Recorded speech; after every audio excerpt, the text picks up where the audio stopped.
তারেক রহমান সাহেব যখনই ইচ্ছা উনি দেশে ফিরে যেতে পারবেন, সুতরাং এটা সিদ্ধান্ত উনি নেবেন সময় মতো।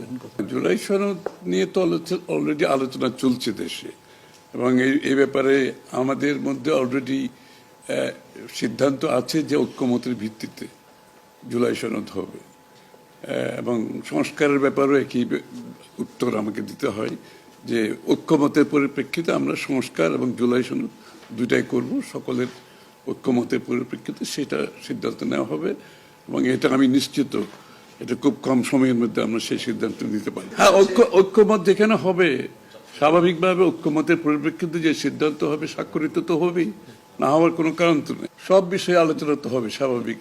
আমরা তো নতুন বাংলাদেশ গড়ার প্রত্যয় নিয়ে সামনের দিকে এগোচ্ছি। সবাই আমরা চাই দেশ গড়ার যে প্রত্যয় আমরা নিয়েছি, আমরা ঐক্যবদ্ধভাবে সেই কাজটা করব। শুধু নির্বাচনের আগে নয়, নির্বাচনের পরেও বাংলাদেশ গড়ার যে প্রত্যয় নিয়ে আমরা সবাই ঐক্যমত হয়েছি সেটা আমরা সামনের দিকে এগিয়ে নিয়ে যাব। না না, এটা তো পরিষ্কার, এটা এখানে না বোঝার কোনো কারণ নাই। বিষয়টা হচ্ছে সংস্কার। চিফ অ্যাডভাইজার সাহেব, তারেক রহমান সাহেব, আমরা সবাই একই কথা বলছি, যে বিষয়গুলোতে ঐক্যমত হবে সেগুলোতে সংস্কার হবে, তাই না? তো সংস্কারের বিষয়টা একটা চলমান প্রক্রিয়া, এমন না যে সব সংস্কার এখন শেষ হয়ে যাবে। এটা নির্বাচনের আগেও কিছু সংস্কার হবে যেখানে ঐক্যমত হবে, আর নির্বাচনের পরেও সংস্কার অব্যাহত থাকবে।